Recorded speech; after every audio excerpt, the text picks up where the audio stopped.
April 14th, 1935. Black Sunday. Martha Calloway watched the horizon turn black. Not storm cloud black, something worse. A wall of dust 7,000 feet high, moving at 60 miles per hour, eating everything in its path. Her husband was in the fields. Her 3 kids were playing outside. She had 90 seconds.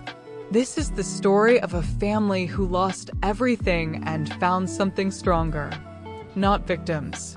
Warriors who looked at hell and said, "Not today." 1928 was golden. Thomas Calloway owned 160 acres of Oklahoma prairie that grew wheat thick as sunshine. At $1.50 a bushel, they were living the American dream. Martha ran their 3-bedroom farmhouse with steel efficiency. Eleanor, 12, helped with harvest. James, 9, chased rabbits and listened to war stories. Ruth, 5, asked 1,000 questions with her gap-toothed smile. Then the rain stopped. Summer 1930, rain slowed. Wheat struggled. But every farmer has bad years, right? 1932, rain just quit. Prices crashed to 50 cents. Neighbors started fleeing to California. Thomas watched them go, fear twisting his gut. They'd plowed up all the prairie grass, the stuff that held soil together for thousands of years. Without those roots, the dirt was just loose, waiting for wind. That Sunday started clear. Martha made pot roast.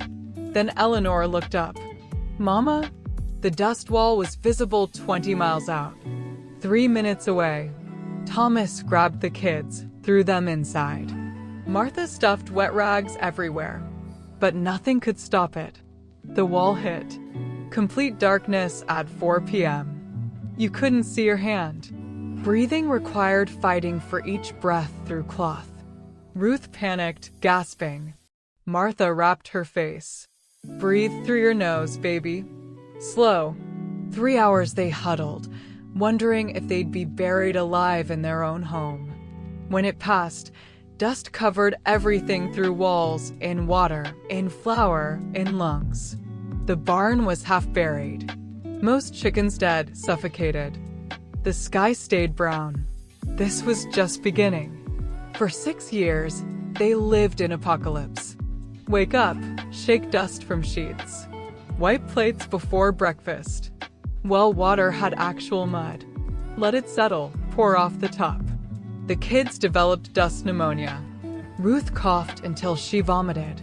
Eleanor got unstoppable nosebleeds. James wheezed like an old man. Tie bandanas just to walk to the barn. Watch for warning signs. Stillness, yellow sky, silent chickens. When storms came, and they came constantly, close everything. Stuff wet rags. Gather in the center room. Wait in near darkness for hours, sometimes days. Martha kept them alive through desperate innovation. No vegetables would grow. She stretched flour with every trick. Beans recooked across multiple meals. Bread dense as weapons, but filling. Thomas kept replanting. Each storm blew seeds away. He'd watch his work disappear and plant again. Because what else do you do? Die? By spring 1936, they'd survived 6 years. 6 years of failed crops, vanishing savings, mounting debt. Thomas owed $1,200, impossible money.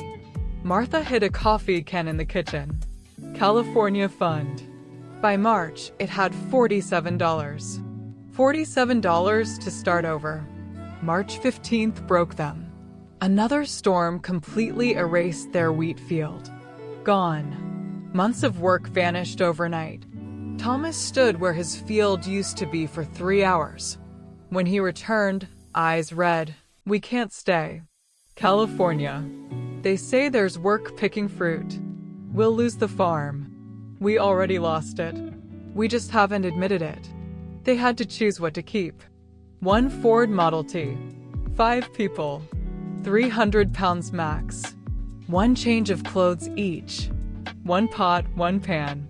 2 quilts, canned goods, water jugs, tools, personal items, 1 per person. Eleanor took her diary. James took his father's war compass. Ruth took her rag doll Clara. Martha took 1 photo from 1928, all 5 smiling, looking human instead of hollowed survivors. Thomas took nothing. I've got everything right here, looking at his family. They left behind the piano, awards, collections, furniture Thomas built by hand, their worthless steed. April 3rd, 1936, they locked the door for the last time. Eleanor watched until the house disappeared. James stared ahead, jaw clenched. Ruth cried herself to sleep. Martha never looked back. If she did, she'd ask to stay. And they'd die there. 3 weeks to California. Should have been 1. The Model T broke down 11 times. Day 3, flat tire. Patched with boot rubber. Day 5, radiator leak. An old Mexican man taught them to crack an egg into it, whites seal the leak. They paid him with their last can of peaches. Day 8, fan belt snapped. Replacement made from Martha's last stockings. Route 66 camps were hell. Hundreds of families in dirt, no water, no facilities. But people shared. Sheriff runs Okies off in the next town. Clean water 30 miles west. Someone always had a guitar. Songs were sad but shared. Sharing made it bearable. They saw a baby die from dehydration. Helped bury her in desert dirt. Saw a man abandon his family in the night. Saw fights over water.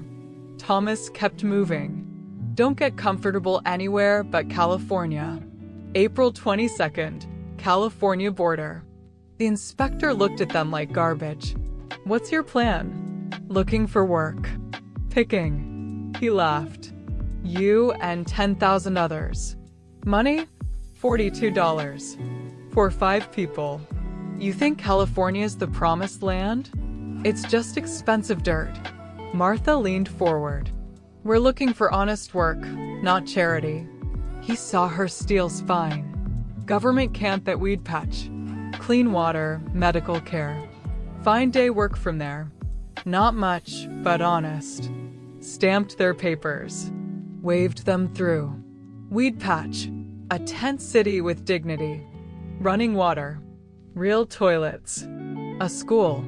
Run democratically by residents. The Callaways got 12 feet of canvas tent. Their new home. Martha walked around it and laughed, not happy laughter. Absurd laughter. We left a 3-bedroom house for this. Eleanor hugged her. At least it doesn't have dust. That broke Martha. She sat and cried deep, racking sobs held back for years. The work was brutal. Wake at 4 a.m. Walk to camp entrance. Contractors arrived at 5:30. Pickers for peaches. 30 cents an hour. 10 hours. 100 people would surge forward. If you looked old, sick, weak, you didn't work. Thomas, 40 with a war injury limp, wasn't always picked. Martha would go instead. Sometimes Eleanor lied about her age. Picking peaches, climb ladders in 100-degree heat, reach into spider and wasp nests, fill 60-pound sacks, climb down without bruising fruit. 10 hours. $3 earned. $3 for 5 people. Martha became an expert. 50-pound flour sacks for $1. Biscuits and gravy. Beans with onion if lucky, salt if not. Sunday chicken soup if they had a good week. The children never complained. They understood complaining served no purpose. But community saved them. When James got sick with 104-degree fever, 3 families brought medicine. Mrs. Chin sat up all night with him, singing Chinese lullabies. Saturday night dances. People who'd worked themselves half dead still found energy to dance. Someone had a fiddle, someone a guitar. They'd play folk songs, and for a few hours, they weren't refugees. Just people enjoying music. Thomas couldn't dance well, war injury, but Martha pulled him up anyway. I didn't say dance well. I said dance with me. They swayed to Red River Valley. Eleanor watched and realized love isn't about good times. Love is choosing each other when everything's stripped away. Love is dancing on dirt when you used to have wooden floors. 1939, things shifted. Rains returned to Oklahoma. Dust storms eased. The Dust Bowl was dying. In California, the Callaways had survived 3 years. Saved $180, a fortune by camp standards. Hidden in a coffee can. Thomas had a plan. I want to lease 50 acres. Share crop. Grow vegetables. Get out of day labor. Martha was quiet. If it fails, we have nothing. I'm 43. How many more years can I climb ladders? We take this chance or die in this camp. He was right. Day labor trapped you. Just enough to survive, never enough to escape. Eleanor had news. I got accepted. San Jose State Teachers College. Full scholarship. Silence. I can't go. We need my income. You're going, Martha said firmly. We can't afford. It's a scholarship. We'll manage books and housing. Thomas. Thomas nodded, unable to speak. His brilliant daughter, who'd given up her teenage years to survival, was going to college. We'll make it work. You're going. That night, Martha whispered, we did it. We kept them alive.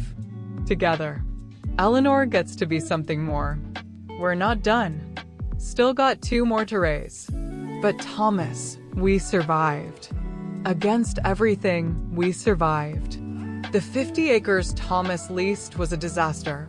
Abandoned land, depleted soil, broken irrigation, a farmhouse with holes and no water. But it was theirs. Martha cleaned that dirt floor like marble, patched walls with newspaper and paste, hung flour sack curtains. Thomas and James rebuilt irrigation. 3 weeks of dawn to dusk work. Salvaged pipes. Wire and ingenuity. Martha got domestic work, $2 per day cleaning houses, then farm work until dark. Thomas worked day labor when he could, focusing on their farm. This was their shot. James, 13, became the man when Thomas was away. Irrigating, tending chickens, repairing equipment. One evening, Martha came home to dinner made. Beans and cornbread. Figured you were tired, James shrugged. Martha hugged him until he complained. You're a good boy. You'll be a good man. The vegetables grew. By November, enough to sell at farmer's market. Martha woke at 3 a.m., harvested, bundled, drove to market by 6, sold until noon, cleaned houses, then home to farm. Running on fumes and determination. But seeing progress. Seeing a future beyond survival. Eleanor's letters were lifelines. Detailing classes, new friends, professors who encouraged her. She didn't mention hunger, exhaustion from 2 jobs while carrying full course loads. But they could read between the lines. One letter, asterisk, I want to teach kids like Ruth and James. Kids who are smart but never got a chance. Am I ashamed of where I came from? No. I'm proud we survived. But I want to be more than a survivor. I want to create. Asterisk. Martha read it aloud, voice breaking. Thomas said simply, write her back. Tell her she's not just someone who endured. She's someone who triumphed. December 7th, 1941. Pearl Harbor. War. War needs workers, farmers, food. Suddenly there were jobs. Good jobs. Real wages. James got cannery work at 15. $25 a week. More than Thomas made in a month picking fruit. Thomas became a county agricultural inspector. Steady work, steady pay. Martha focused on the farm full-time. With food demand skyrocketing, everything sold immediately. By 1943, the Callaways paid off debts, saved money, bought the 50 acres outright. The day Thomas signed the deed, he wept in the lawyer's office. "We lost everything. I thought we'd die tenants. And now you're a landowner again. You've earned it." Eleanor graduated 1943, highest honors, teaching certificate. She'd teach migrant children kids like she'd been. James went to war in 1944. Pacific Theater. His letters were cheerful but censored.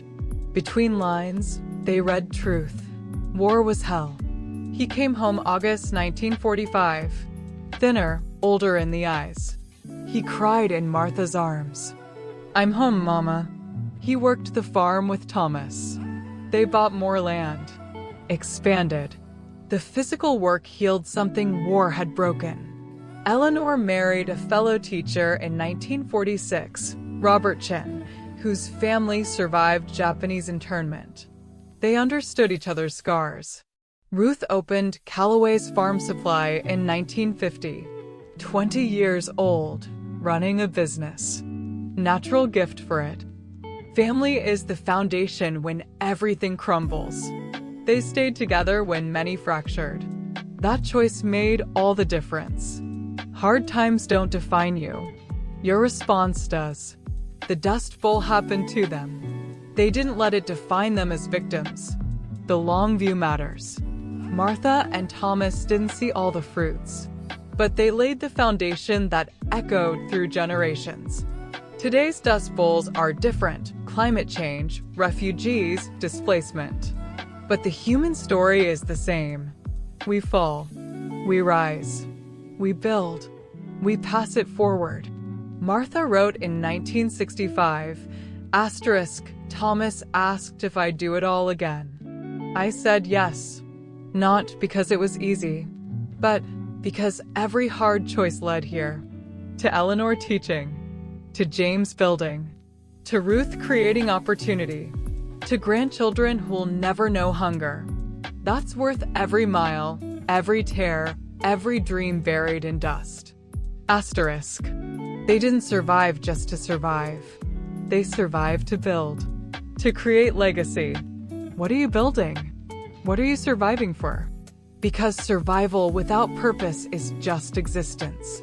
But survival with purpose, that's transcendence.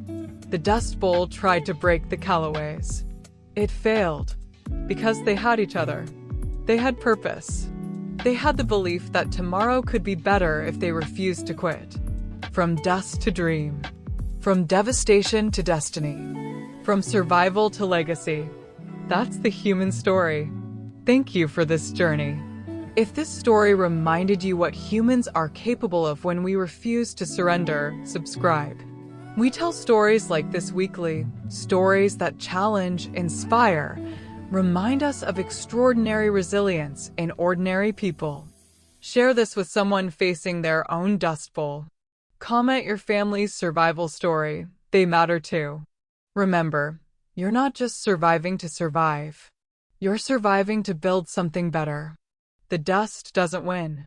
The storm doesn't break you. You're unbreakable. Just like the Callaways. God bless.